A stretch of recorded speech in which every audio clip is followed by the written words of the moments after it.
चतुर्थी के दिन सात गांठ वाली दुर्वा 21 ले लो और चतुर्थी के दिन गणेश जी को समर्पित कर दो।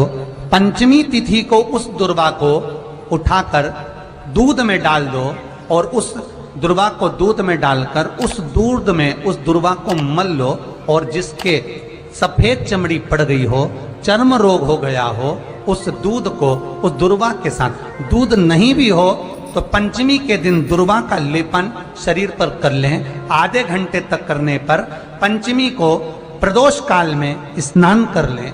महाराज आपको चर्म रोग में आराम लग जाएगा, सफेद चमड़ी अपने असली रंग में आना प्रारंभ हो जाएगी। गणेश पुराण। दुर्वा का मूल हुए शंकर भगवान के सिर से एक पसीने की बूंद पृथ्वी पर गिर गई। गिरते से एक धधकता हुआ अंगारा, लाल धधकता हुआ अंगारा ग्रह एक पुत्र के रूप में जन्म ले लिया। पृथ्वी से हुआ इसलिए मंगल कहला गया। धधकता हुआ।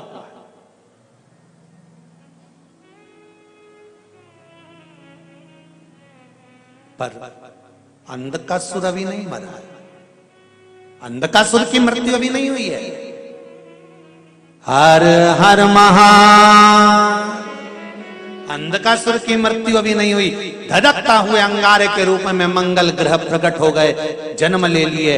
पार्वती जी ने पूछा ये कौन है? शिव जी कहते हैं ये मेरे पुत्र के तुल्य है, क्योंकि मेरे शरीर के पसीने से उत्पन्न हुआ है, मेरे मस्तक के पसीने से पृथ्वी पर गिरने के कारण ये उत्पन्न हुआ है। इसका नाम मंगल होगा।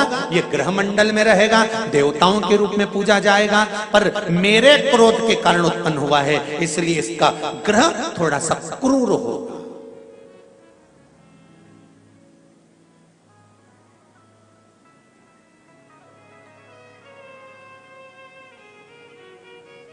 एक बात बहुत ध्यान से सुनिएगा।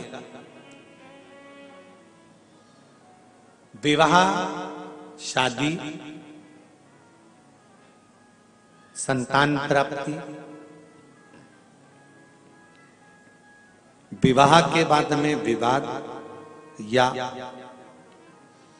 किसी नए कार्य के लिए आगे बढ़ रहे हैं और उसमें अड़चन आ रही है, तो एक बार किसी ज्योतिष आचार्य के पास जाकर पूछना, वो बता देगा या तो मंगल या शनि कुछ ना कुछ, कोई ना कोई क्रूर ग्रह तकलीफ दे रहा होगा। ज्योतिष आचार्य के पास जाएंगे, वो कहेगा। जितने भी ग्रह हैं, चाहे राहु हो, केतु हो, मंगल हो, शनि हो, बुध हो, भौम हो, सूर्य हो, ये सारे जो ग्रह हैं ये शंकर भगवान के शिवलिंग के पास में विराजमान है। शिवलिंग के पास में विराजमान। कभी मौका मिल जाए, विवाह शादी में देरी हो रही हो, या कोई नया कार्य चालू कर रहे हो उसमें देरी हो रही हो, या कोई सर्विस के लिए, नौकरी के लिए जा रहे हो और वो कार्य नहीं हो रहा हो, तो एक धतूरा, केवल एक धतूरा, उस धतूरे को फोड़कर उसके अंदर का फल निकालकर उस फल को शिवलिंग पर चढ़ाकर एक लोटा जल शंकर भगवान को समर्पित कर आइए। दिन होना चाहिए मंगलवार। कौन सा दिन होना चाहिए? जम के बोलो जरा। मंगलवार का समर्पित करो। उसके बाद में आप विवाह के लिए अगर समर्पित करें हैं तो विवाह में देरी नहीं होगी। व्यवसाय और व्यापार के लिए या नौकरी के लिए समर्पित करें हैं तो उसमें देरी नहीं होगी। एक पत्र में आया है, सुन लीजिए, बड़ा सुंदर संवाद है।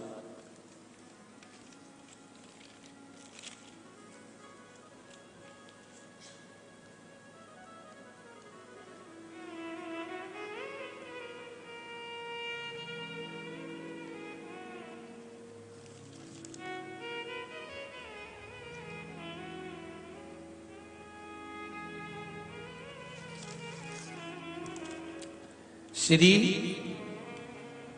D Sarika, D Shankar, Sangareddy, Telangana. कहीं बैठे हैं? आप ही हैं? दोनों हाथ हिला दो एक बार। श्री शिवाय नमस्तुभ्यम। आपने पत्र में लिखा है, गुरुजी चरणों को कोटि कोटि प्रणाम। शिव महापुराण की कथा की महिमा।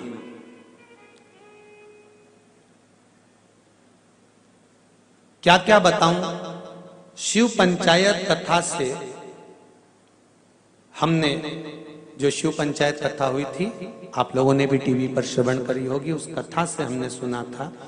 उस समय पर हमने एक बोर डालते समय का उपाय करने से हमने बोर करवाया और उसमें पानी की मात्रा नहीं थी, तो वो उपाय करा। बाबा की कृपा से पानी 85 फीट को आ गया। 5 बेलपत्र पानी के तांबे के लोटे का डालकर धतूरे वाला प्रयोग का स्मरण किया और शिव की कृपा से वो जल 85 फीट पर अच्छा मीठा जल प्राप्त हो गया। ये शिव की कृपा है। बैठिए रेड्डी जी, बैठिए। हर हर महादेव। श्री डी सारिका डी शंकर संगार रेड्डी तेलंगाना से। ये शिव की उपासना, ये शंकर की करुणा। आप अगर दिल से कर रहे हैं कोई उपाय, आप भगवान शंकर की आराधना अगर दिल से कर रहे हैं, भगवान शिव की आराधना आप हृदय से कर रहे हैं, तो ये निश्चित है कि शिव दिल से सुनेगा जरूर। तेरा ही दिया मैंने खाया पिया है, तेरा शुक्रिया है, तेरा शुक्रिया। शिव महापुराण की कथा कहती है कि तुम्हारे हाथ में जपने की माला होगी तो ही भगवान प्राप्त होगा। फिर शिव महापुराण की कथा कहती है कि तुम्हारे पास में हाथों में माला हो ना हो, भगवान को प्राप्त करने का तरीका शिव पुराण में बहुत सारा वर्णित है। जरूरी नहीं कि तुम्हारे हाथ में माला होगी तो ही भगवान मिलेगा। तुम्हारे हाथ में माला भले ना हो, जरूरी नहीं है, पर शिव पुराण कहती है कि तुम्हारे भीतर अच्छे विचार का होना जरूरी है, तो परमात्मा को मिलने में देरी नहीं होती। माला हाथ में नहीं भी होगी तो चलेगा, पर मन में अच्छे विचार जरूर रखिए।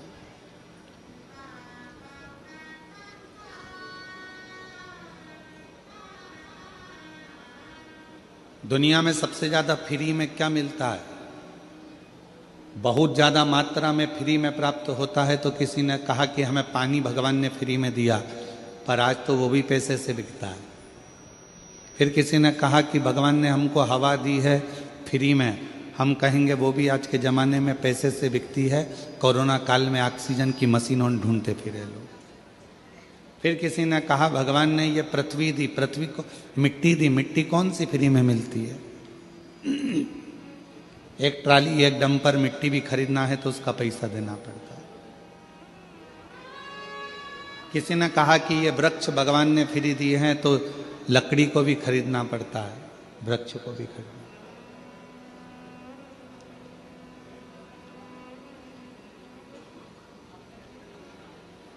आज के समय में दुनिया में सबसे ज्यादा मात्रा में फ्री में मिलने वाली चीज केवल एक ही है, जिसका नाम निंदा है। जिसका कोई पैसा नहीं लगता, जिसकी चाहो उसकी निंदा करते रहो, फ्री में मिलती रहती है, फ्री में, उसका कोई पैसा नहीं।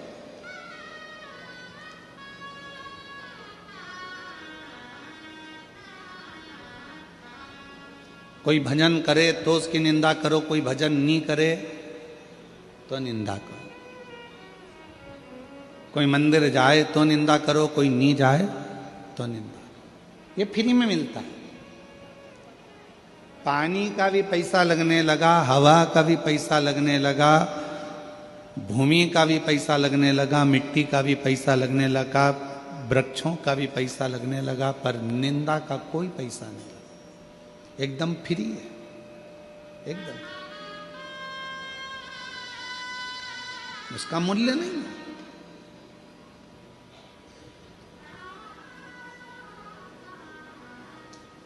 पूरे मोहल्ले में, पूरी कॉलोनी में, पूरी सोसाइटी में, पूरे गांव में, पूरे नगर में, पूरे क्षेत्र में कई लोग मिलेंगे जिनके पास दिन भर कुछ काम नहीं है, केवल निंदा करना है। केवल बैठे बैठे उसकी निंदा करना है। कथा हो रही है, हाँ, कहाँ हो रही है? नकपुरा में। ओ, कोई कहेगा बहुत अच्छा हुआ नकपुरा में हो रही है, और कोई कहेगा इतनी दूर, ऑटो नहीं मिलेंगे, साधन नहीं मिलेंगे, कैसे जाएंगे?